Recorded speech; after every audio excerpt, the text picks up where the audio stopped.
Thank you for tuning in to another edition of the Vulcan Report. This end of day report is for trading on Monday, July the 17th, 2017. Well, today was a pretty muted day in the stock market. Not a lot happened. Let's just take a look here at where we are so far.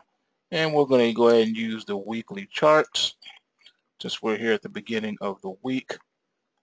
Let's see if my computer will work with me here. All right. There you go. Here we go, here and here. All right. Let's start with the Dow futures. As you can see on the weekly chart, not a lot happening. Very quiet day. Here you are here, just a little bit of redness on the screen. Pretty much flat. We did not take out the 21,628 high. We're still here chilling, just a tad bit shy of the 22,000. Market's going to get there, as you can see here. Next leg up, we're already halfway into it, almost midway. And that should catch us to at least the 22.2 in the interim here by September the 11th. We should be at around 22.2. Somewhere around there, September the 11th, which is very interesting that this is where we intersect at 22.284 to be exact. If you guys want to mark that down, 22.284, September the 11th. I think it's possible. I think we can do it. Hey, it's only 600 points away.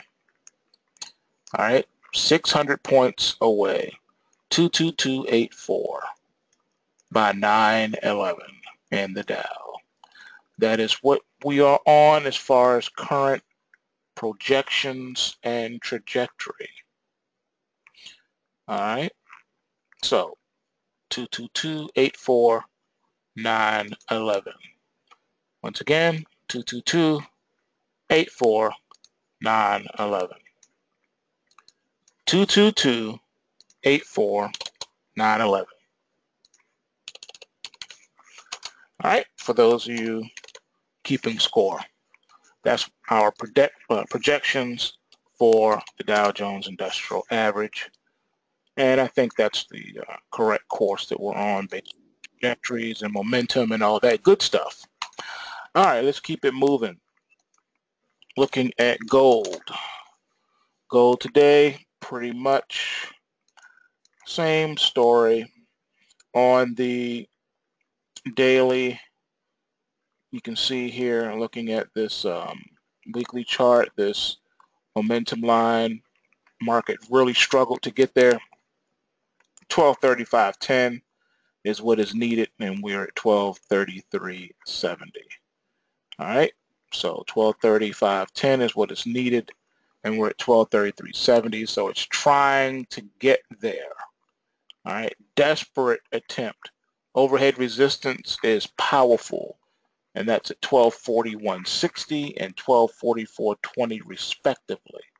So from 1241.60 to 1244.20, all right, got a few points there. That is what we're at. We got like basically a $3 or $4 air cushion that is strong resistance for closing prices in gold. And it's looking like we're going to be down here. So let's say by August the 21st, gold is looking at 1197.90.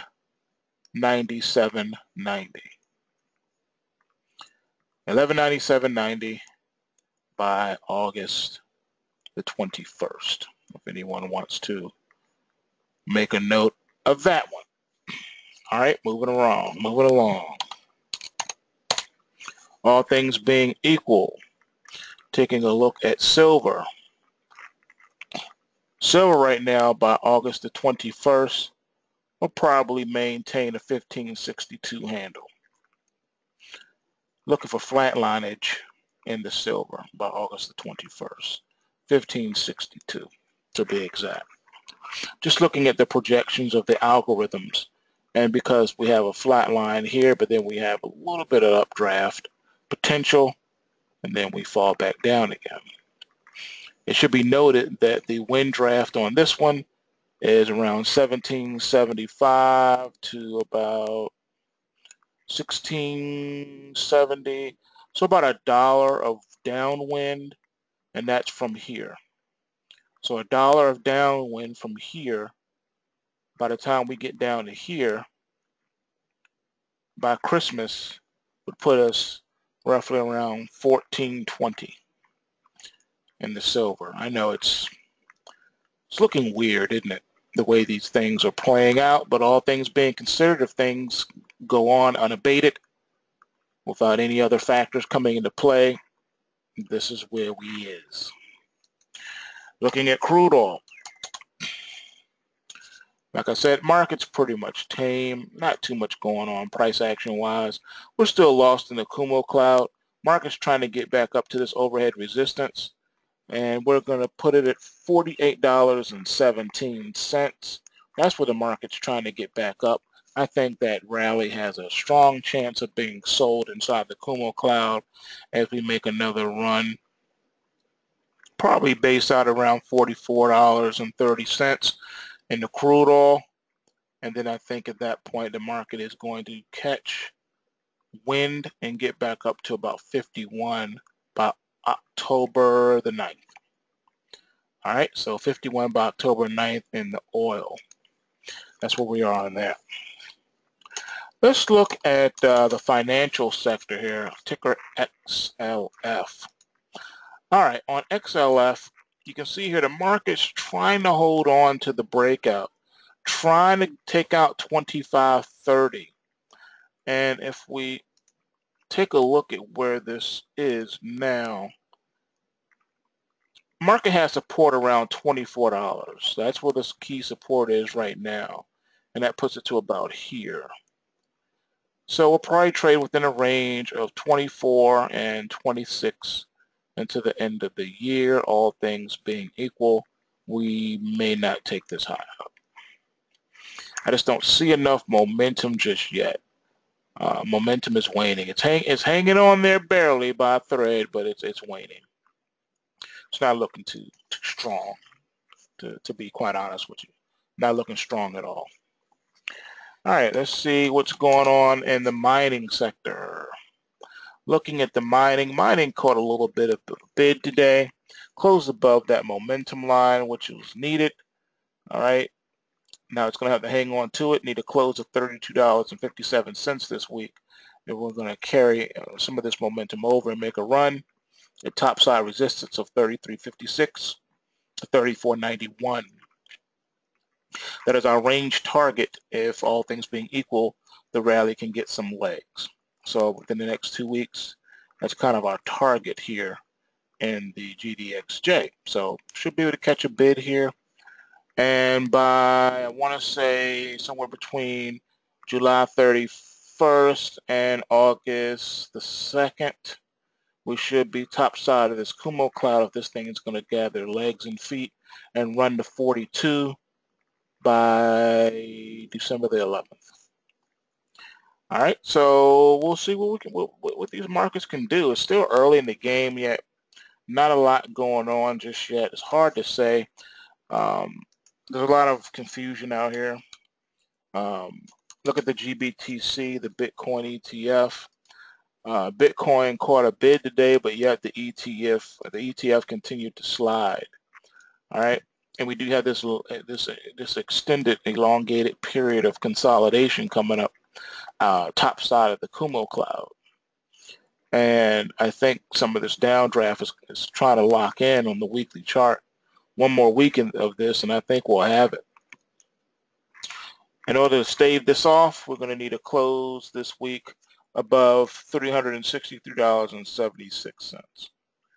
If it can do that, then it can relock back in on some positive momentum and make a run back up to 500, and should be able to do that. It's going to take it to around November the 6th. November the 6th, we should be around 520 $12.50. All right. So there you have it on the Bitcoin. That translates into new highs in Bitcoin. That'll put Bitcoin probably around 32 to 3,300. Just like I tried to show in the earlier video today. I don't know what happened, but we only recorded 46 seconds basically of a 10-minute video session, and I don't know what happened with that. So hopefully this one in its entirety will play through. We'll see. All right. Anyway, that's all I got for now. So remember, bulls make money, and bears make money, and pigs get slaughtered. So remember to take what you can and give nothing back. Let's see what bears itself out this week. Postwavetrading.com. Come on over and learn how to read the tea leaves of these algorithms so that you can be ahead of the market, at least by hundreds of steps, and be able to take advantage of what the central banks fail to do and what they're doing behind the scenes. Be the first to be in the know. Have a good one. Peace.